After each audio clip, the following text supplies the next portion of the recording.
भारतीय संस्कृती ही निसर्गपूजक आहे. आपल्या पूर्वजांनी ज्या गोष्टी मानवी जीवनासाठी उपकारक आहेत, त्यांचे जतन करण्याची परंपरा आखून दिली. याच परंपरेतील एक अत्यंत महत्त्वाचा आणि वैशिष्ट्यपूर्ण सण म्हणजे वटपौर्णिमा. ज्येष्ठ महिन्यातील पौर्णिमेला साजरा होणाऱ्या या व्रतामध्ये विवाहित स्त्रिया आपल्या पतीला उत्तम आरोग्य आणि दीर्घायुष्य लाभावे म्हणून वडाच्या झाडाची पूजा करतात. प्रामुख्याने ज्येष्ठ शुद्ध त्रयोदशीपासून ते पौर्णिमेपर्यंत म्हणजेच त्रिरात्र हे व्रत पाळले जाते. हिंदू संस्कृतीत वडाला केवळ धार्मिक नव्हे तर सर्वोच्च पर्यावरणीय महत्त्व दिले गेले आहे. त्यामागे वैज्ञानिक कारणे आहेत.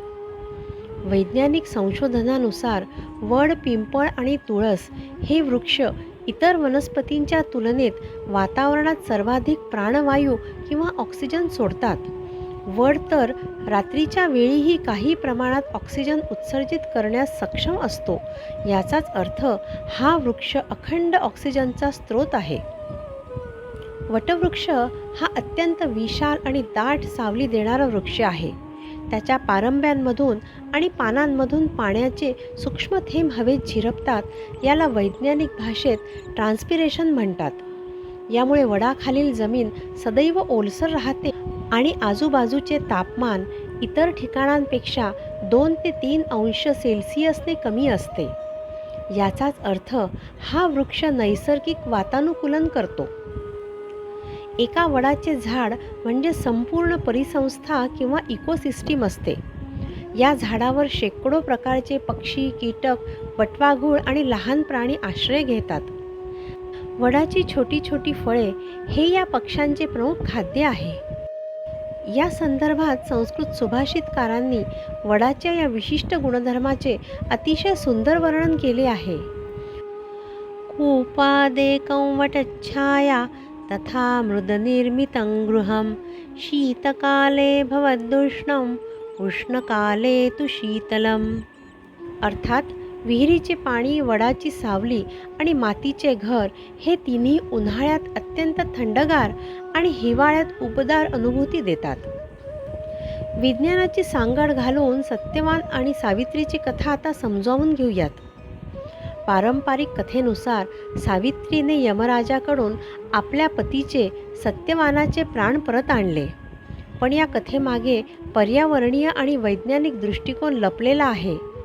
ज्येष्ठ महिना म्हणजे प्रचंड उन्हाळ्याचा, उकाड्याचा आणि घुसमटवणारा काळ असतो.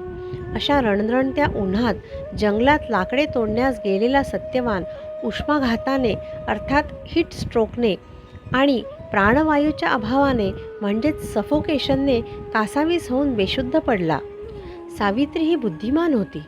तिला वटवृक्षाचे औषधी आणि पर्यावरणीय महत्त्व ठाऊक होते. तिने सत्यवानाला तात्काळ वडाच्या झाडाखाली आणले.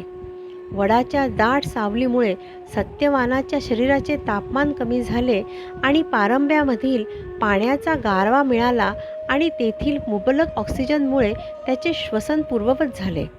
म्हणजेच सावित्रीच्या समयसूचकतेमुळे आणि वडाच्या औषधी गुणधर्मामुळे सत्यवानचे प्राण वाचले. पुराणातील इतर चमत्कारांच्या कथा या केवळ रोचनार्था फलश्रुतीही म्हणजे सामान्य लोकांना कथेची गोडी लागावी आणि त्यांनी त्या निमित्ताने झाडे जगवावीत या उद्देशाने रचल्या गेल्या आहेत. ज्या वडाच्या अद्वितीय गुणधर्मामुळे एका माणसाचे प्राण वाचले त्या निसर्गाप्रती कृतज्ञता व्यक्त करणे म्हणजेच वटपौर्णिमा. आजकाल शहरांमध्ये वडाची झाडे कमी झाल्यामुळे सणाच्या दिवशी वडाच्या मोठ्या फांद्या तोडून बाजारात विकल्या जातात. स्त्रिया त्या फांद्या घरी आणून किंवा सोसायटीच्या कोपऱ्यात कुंडीत लावून पूजा करतात. हे अत्यंत चुकीचे आहे. ज्या वृक्षाने आपल्याला जीवन दिले त्याच्याच फांद्या तोडणे म्हणजे वटपौर्णिमेच्या मूळ संकल्पनेला हरताळ फासण्यासारखे आहे. बाजारातून कापलेल्या फांद्या विकत घेऊन पूजा करणे योग्य नाही. त्याऐवजी परिसरात असलेल्या जिवंत वडाच्या झाडाजवळ जाऊन पूजा करणेच योग्य. प्रत्येक विवाहित स्त्रीने किंवा कुटुंबाने या दिवशी वडाचे एखादे नवीन झाड लावावे आणि ते केवळ लावू नये तर ते मोठे होईपर्यंत त्याचे संगोपन करावे. सत्यवानाचे प्राण वाचवणाऱ्या सावित्रीचा वारसा पुढे चालवायचा असेल तर वसुंधरेचे रक्षण करावे लागेल. एक वटवृक्ष लावून तो जोपासणे हीच आजच्या काळातील खरी वटसावित्री पूजा. वडाच्या फांद्या तोडून त्याची पूजा करण्यापेक्षा वडाचे एखादे झाड लावणे आणि ते जोपासणे हीच आजच्या काळातील खरी वटसावित्रीची पूजा ठरेल.